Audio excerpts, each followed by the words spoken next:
Totally excited, bro.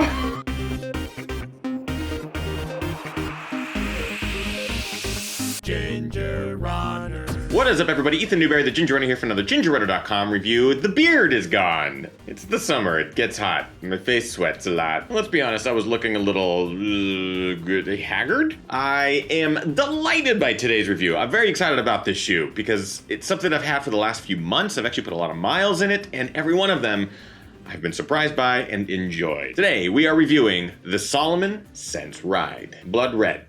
Like the blood of my enemies.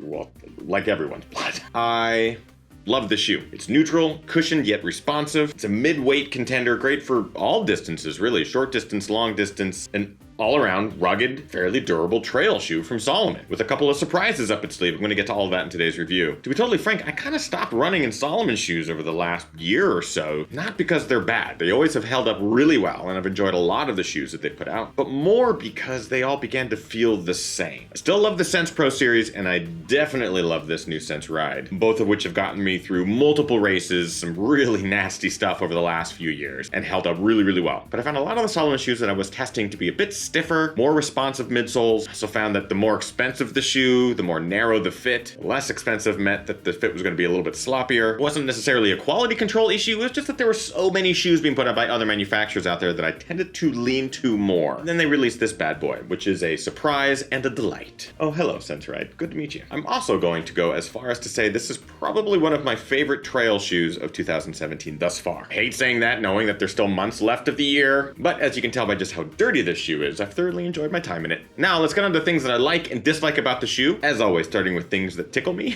First of all, the midsole. I'm going to be throwing a lot of marketing terms at you here, but it is a Vibe midsole material which is comprised of the Energy Cell Plus Opal. When you translate from Salomon marketing speak to real world terms, it means it's a combo of both soft and responsive. I've gotten this in other shoes in the past from other manufacturers, but this is the first one from Salomon where I actually got the cushion side of things. A lot of the times it's a lot stiffer, and cushion doesn't really necessarily mean cushion. The Sense Ride changes that. It's soft to the touch, it's comfortable. It's even more comfortable than the Sense Pro Max, which is supposed to be their maxed cushion Sense Pro. The Sense Ride gets it right, which leads me into comfort. The shoe was surprisingly comfortable. I mean, I guess at first I was really expecting the shoe to kind of conform to the other shoes that they put out there, including the Sense Pro, maybe with a bit different drop, a little bit different midsole material, but it's just turned out to be a lot more comfortable, and that goes for all distances. I've raced shorter distances, I've run long training runs in it, and it's held up really, really well. It also helped remind me what a good, comfortable Salomon trail running shoe can do to help you feel like you're flying. It's Salomon's answer to a hit of acid.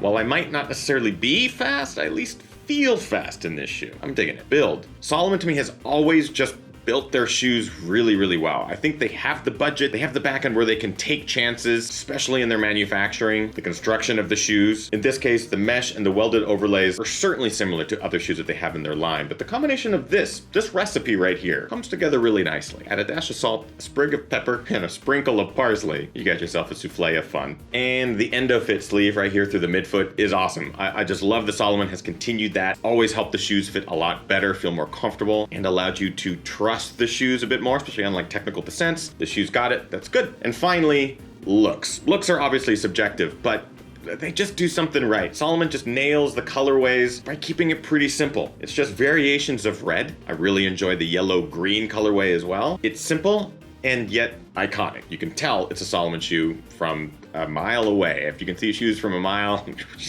Those are some of the things I really like about the shoe. There are a couple of dislikes. Let's get to those. The drop. Not a huge deal, but it's an 8mm drop. Because the midsole material is a bit more cushioned, the 8mm definitely feels closer to a 4mm. But as I was running in the shoe, knowing it's an 8mm drop, couldn't help but think, what would that extra millimeter or two do in the forefoot, midfoot area if there was additional cushioning? Maybe give us a lower drop, give us a bit more cushioning, let this shoe become a real ultra standout. A little softness, as proven by this shoe, could go a long way. If you give us a little bit more, what do we got? I'd say a monster. Durability. I have a concern with the shoe being as durable as other Salomons that I've had in the past. The welded overlays are peeling in some places, not huge critical joints or anything like that. The shoe's not going to be a complete failure, but it certainly gives me a bit wariness in the durability department. Will I get 200, 300, 400 miles out of the shoe?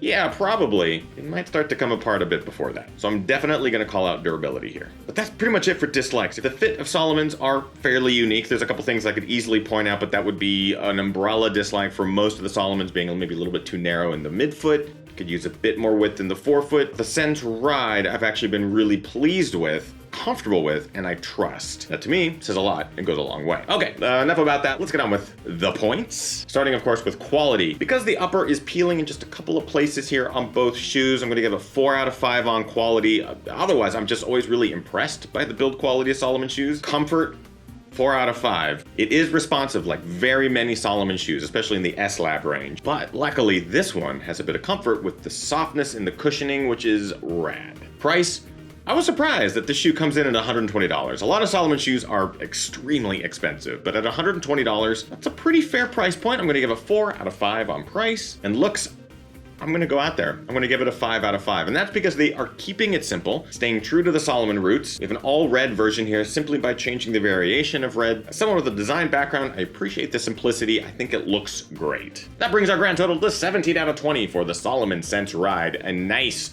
new shoe from them that I've been putting a lot of miles in and will continue to put more miles on, especially this summer. Oh, it's just so, I love this thing for the trails. But of course, it always comes down to, is it a buy, a try, or a why?